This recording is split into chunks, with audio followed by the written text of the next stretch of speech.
Hi hello ಸ್ನೇಹಿತರೆ, welcome to ನಮ್ಮ ಉದ್ಯೋಗ ಮಾಹಿತಿ. ಸ್ನೇಹಿತರೆ, ಪಿ ಡಿ ಒ ಹುದ್ದೆಗಳ ನೇಮಕಾತಿಗೆ ಸಂಬಂಧಪಟ್ಟಂತೆ ಏನು ದಿನಾಂಕ 7/12/2024 ಕಡ್ಡಾಯ ಕನ್ನಡವನ್ನು ನಡೆಸಲಾಗುತ್ತೆ.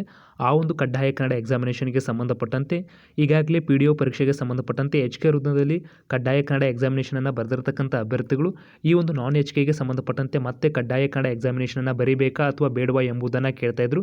ಮುಖ್ಯವಾಗಿ ಇದಕ್ಕೆ ಸಂಬಂಧಪಟ್ಟಂತೆ ನಾವು KPSCಗೆ ಈಗಾಗಲೇ ಕಾಲ್ ಮಾಡಿ ಕೇಳಿದಾಗ ಅದಕ್ಕೆ ಸಂಬಂಧಪಟ್ಟಂತೆ ಕ್ಲಾರಿಫಿಕೇಷನನ್ನು ಕೂಡ ನೀಡಲಾಗಿರ್ತಕ್ಕಂಥದ್ದು. ಮುಖ್ಯವಾಗಿ ಇಲ್ಲಿ ಒಂದು ಅಂಶವನ್ನು ಗಮನಿಸಬೇಕು ಸ್ನೇಹಿತರೆ. ಮುಖ್ಯವಾಗಿ KPSC ಎಚ್ ಕೆ ಕಡ್ಡಾಯ ಕನ್ನಡ ಮತ್ತು ನಾನ್ ಎಚ್ ಕೆ ಕಡ್ಡಾಯ ಕನ್ನಡವನ್ನು ಎರಡು ಸಪರೇಟ್ ದಿನಾಂಕಗಳಲ್ಲಿ ನಡೆಸಲಾಗಿರ್ತಕ್ಕಂಥದ್ದು. ಆದ್ದರಿಂದ ಈಗಾಗಲೇ ಯಾವ ಅಭ್ಯರ್ಥಿಗಳು ತಾವು ಈ ಒಂದು ಪಿ ಡಿ ಒ ರಿಕ್ರೂಟ್ಮೆಂಟ್ಗೆ ಸಂಬಂಧಪಟ್ಟಂತೆ ಎಚ್ ಕೆಯಲ್ಲಿ ಈಗಾಗಲೇ ಕಡ್ಡಾಯ ಕನ್ನಡ ಎಕ್ಸಾಮಿನೇಷನನ್ನು ಬರೆದಿದ್ದೀರಿ, ಅವರು ಮತ್ತೆ ನಾನ್ ಎಚ್ ಕೆಗೆ ಸಂಬಂಧಪಟ್ಟಂತೆ ಅರ್ಜಿಯನ್ನು ಸಲ್ಲಿಸಿದರೆ ಮತ್ತೊಮ್ಮೆ ಅವರು ಕಡ್ಡಾಯ ಕನ್ನಡವನ್ನು ಬರೀಲೇಬೇಕಾಗುತ್ತೆ ಎಂಬುದನ್ನು ಕೂಡ KPSCಯ ಸಿಬ್ಬಂದಿ ನಮಗೆ ತಿಳಿಸಲಾಗಿರ್ತಕ್ಕಂತಹದ್ದು. ಆದ್ದರಿಂದ ಮುಖ್ಯವಾಗಿ ಈಗಾಗಲೇ ಎಚ್ ಕೆಯಲ್ಲಿ ಕಡ್ಡಾಯ ಕನ್ನಡ ಬರೆದಿರತಕ್ಕಂಥ ಅಭ್ಯರ್ಥಿಗಳಿಗೆ ಹಾಲ್ ಟಿಕೆಟಲ್ಲಿ ನಾನ್ ಎಚ್ ಕೆಗೆ ಸಂಬಂಧಪಟ್ಟಂತೆ ಮತ್ತೆ ಕಡ್ಡಾಯ ಕನ್ನಡ ಎಕ್ಸಾಮಿನೇಷನ್ ಬರೀಬೇಕು ಅಂತ ಬಂದಿರುತ್ತೆ. ಆದ್ದರಿಂದ ಮಿಸ್ ಮಾಡಬೇಡಿ, ನೀವು ನಾನ್ ಎಚ್ ಕೆಗೆ ಸಂಬಂಧಪಟ್ಟಂತೆ ಮತ್ತೊಮ್ಮೆ ಕಡ್ಡಾಯ ಕನ್ನಡವನ್ನು ಬರೀಲೇಬೇಕಾಗತ್ತೆ.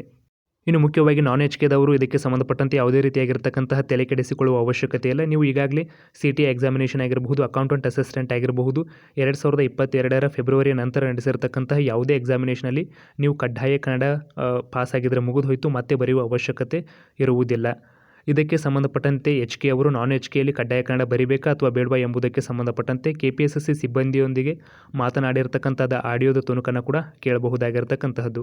ನಮಸ್ತೆ. ಈಗ ಎಚ್ ಕೆಯಲ್ಲಿ ಕಡ್ಡಾಯ ಕನ್ನಡ ಬರೆದವರು ನಾನ್ ಎಚ್ ಕೆಯಲ್ಲಿ ಬರೀಬೇಕಾ? ಕಡ್ಡಾಯ ಕನ್ನಡ ಬರೀಬೇಕು, ಖಂಡಿತ ಬರೀಬೇಕು. ಬರೀಬೇಕಾ ಸರ್? ಹೌದು.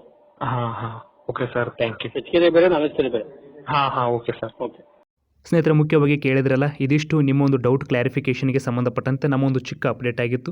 ಇದೇ ರೀತಿ ಹೆಚ್ಚಿನ ಮಾಹಿತಿ ಅಪ್ಡೇಟ್ಸನ್ನು ಪಡೆಯಲು ನಮ್ಮ ಚಾನಲ್ ಸಬ್ಸ್ಕ್ರೈಬ್ ಮಾಡಿ ಮತ್ತು ಪಕ್ಕದಲ್ಲಿ ಕಾಣುವ ಬೆಲ್ ಬಟನನ್ನು ಕೂಡ ಕ್ಲಿಕ್ ಮಾಡಬಹುದು. ಹೆಚ್ಚಿನ ಮಾಹಿತಿಗಾಗಿ ನಮ್ಮ ಉದ್ಯೋಗ ಮಾಹಿತಿ .in ಈ ಒಂದು ವೆಬ್ಸೈಟ್ಗೆ ಕೂಡ ಭೇಟಿ ನೀಡಬಹುದು. ಧನ್ಯವಾದಗಳು.